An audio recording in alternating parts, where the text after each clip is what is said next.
Hello and welcome to this episode of Raw and Score Trivia, the trivia podcast with more questions than a toddler at a calculus convention. I'm the Quizzard, and I really want to quit my job and write silly trivia questions instead. Believe it or not, you can help me do that. If you share the podcast with someone who might like it, I will be the most grateful Quizzard ever. Maybe challenge a friend to beat your score. Do you have friends that like Avatar, Simpsons, or Harry Potter? Send them one of the special episodes to do. Even play around with a big group of friends. It's legit pretty fun. Don't make me go back to work. Don't you do it. The current record for regular episodes is 32 points. But very few people have been anywhere near that high. Over 10 is pretty good and over 20 is great. Remember not to aim for full points. We do score out of 35 points in Raw and Score Trivia with 20 single-point questions in the question round, a stupidly, ridiculously, unbelievably hard question worth 5 points, a bonus round worth 5 points, and a game that we play throughout the question round which is worth 5 points as well. Today the game throughout is alliterated answers. This is one of the simplest ones we do. I'll give you a letter and you need to count how many answers begin with that letter. The words a, an, or the do not count, so if the answer was the sun, that would give you a letter S, not a letter T. The letter you're listening for today is the letter F, so don't forget to count how many questions begin with the letter F for Fred in the question round, which is starting now. Question 1. What is the chemical symbol for the element carbon?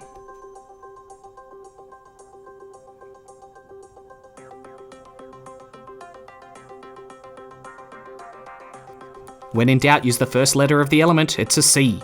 Question 2. Which singer had the 1977 hit Lovely Day?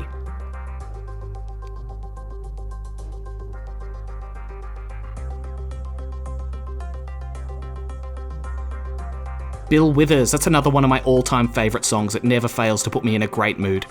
Question 3. Which 2003 movie was the best-selling DVD of all time?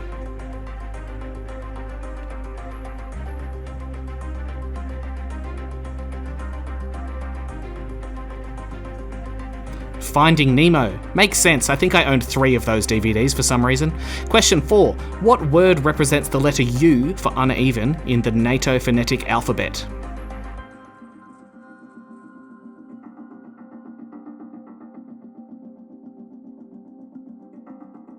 Uniform. Question 5. Which animal is the only non-primate to have fingerprints?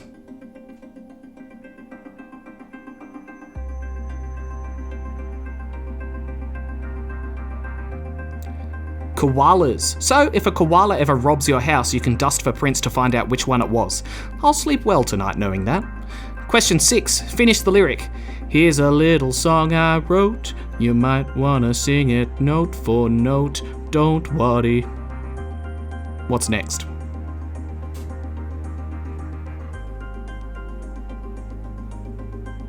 It is be happy. Always good advice. Actually, I can think of a few scenarios where it isn't good advice. Usually good advice.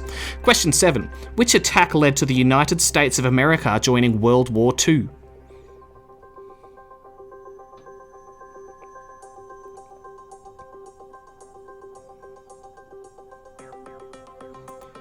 It was the attack on Pearl Harbor. I often wonder how bad they would have let it get before they intervened if everyone just left them alone. Question 8. Which film won Best Picture at the Oscars in the year 2022?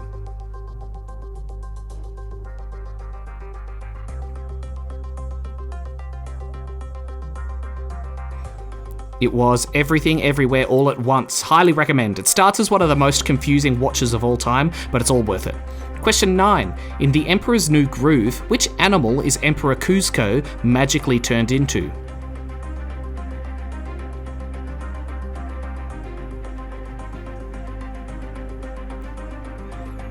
He is turned into a llama. Technically, later on, he also turns into a bird, a whale, and a turtle, so I guess if you are a very lucky person who said one of them, you can have it as well. Question 10. How many bones does a shark have in their body?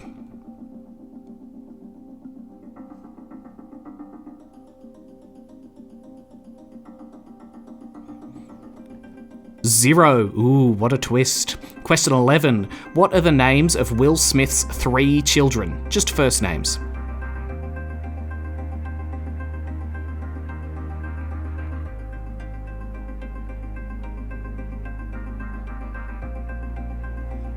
They are Jaden, Willow, and Trey. I've never even heard of Trey. Question 12. In The Wizard of Oz, which character is supposedly missing their brain?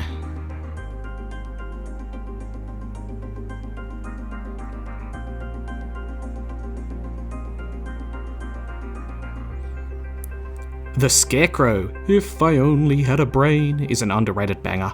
Question 13. Which capital city in the world is the furthest south?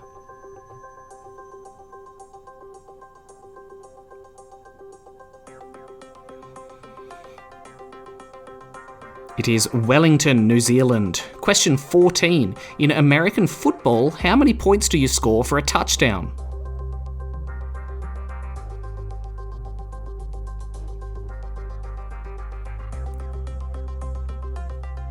You score 6 points. Question 15. Which beer brand had the slogan "The Amber Nectar" in Australia, but Australian for beer everywhere else in the world?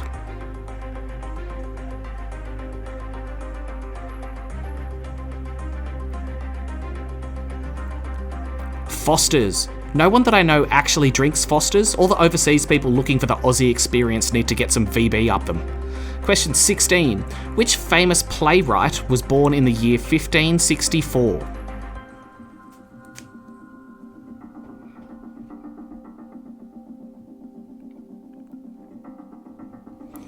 William Shakespeare. I've said it before and I'll say it again. I don't think any trivia question that asks for a playwright has ever been anyone but Shakespeare. Now that I've said that, I'm going to chuck one into a future episode to mess with you all. Question 17. How many points are there in the Mercedes-Benz logo?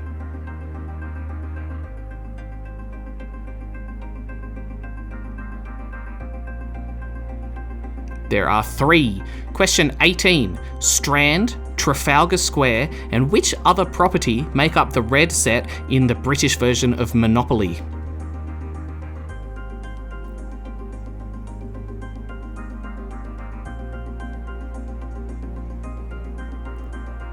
Fleet Street. Question 19.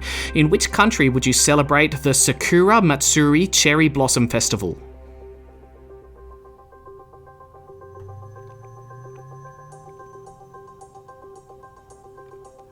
You'd celebrate that in Japan. And question 20. What colour do the hottest stars in our universe appear?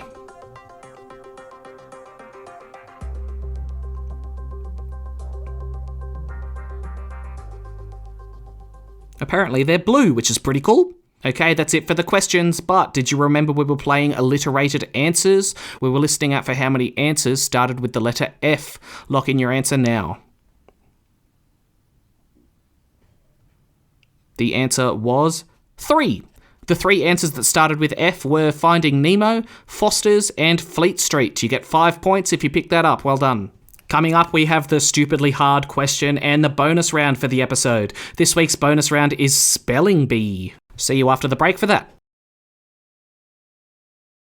We're back, and it's time for the question so hard I have to wear a mouth guard every time I read it, or else my teeth would shatter. The really hard trivia question. Alright, I've got a stupidly hard question for you. You get 5 points if you can get it right. Here it is. If you order all prime numbers from lowest to highest, which would be the 15th number? So what is the 15th prime number? I'll give you about 20 seconds to work that out.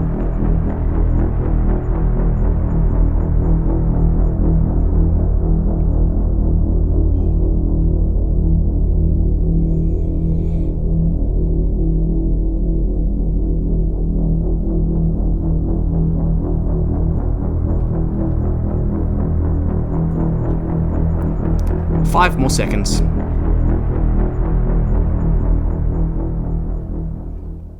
Okay, that's all the time I'm going to give you. Lock in your answer. The answer is 47. The 15th prime number is the number 47. If you got that right, I have no idea how you did it, but well done. You get 5 points. And that brings us to the bonus round of the episode. This week we have another Spelling Bee. In this one, I'm going to give you some spelling words, and all you need to do is spell them. Correctly, of course. There will be 5 spelling words, none of them are particularly easy, and each one is worth a point each. Okay, Spelling Bee starting now. Word number 1 is the word forward. as in, I tried to move forward with my diet, but the Colonel would not allow it. Forward.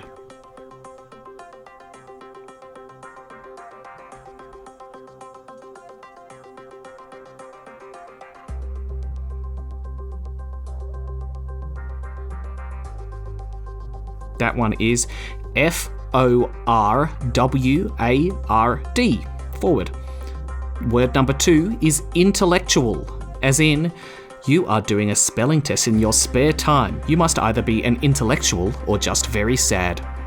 Intellectual.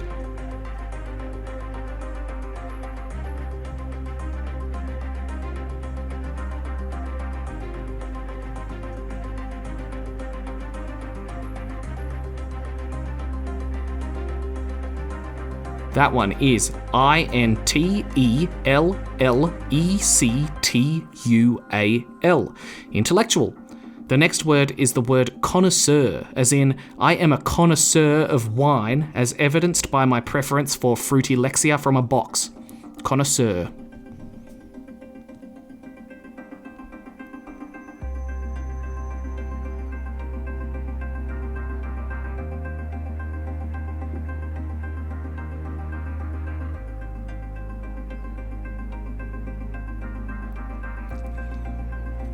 The answer for that one is Connoisseur.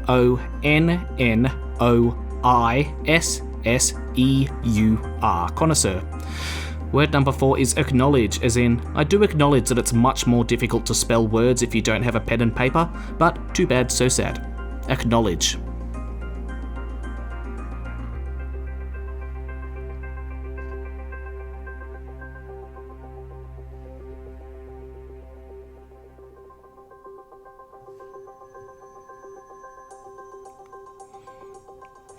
The answer for that one is Acknowledge. Acknowledge. The last word is a really tricky one. Spell the word onomatopoeia, as in, thinking of a funny spelling sentence for the word onomatopoeia is very difficult. Onomatopoeia.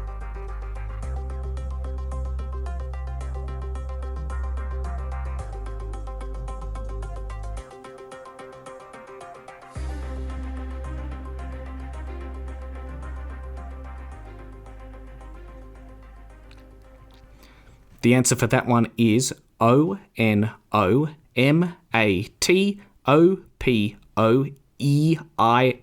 Onomatopoeia.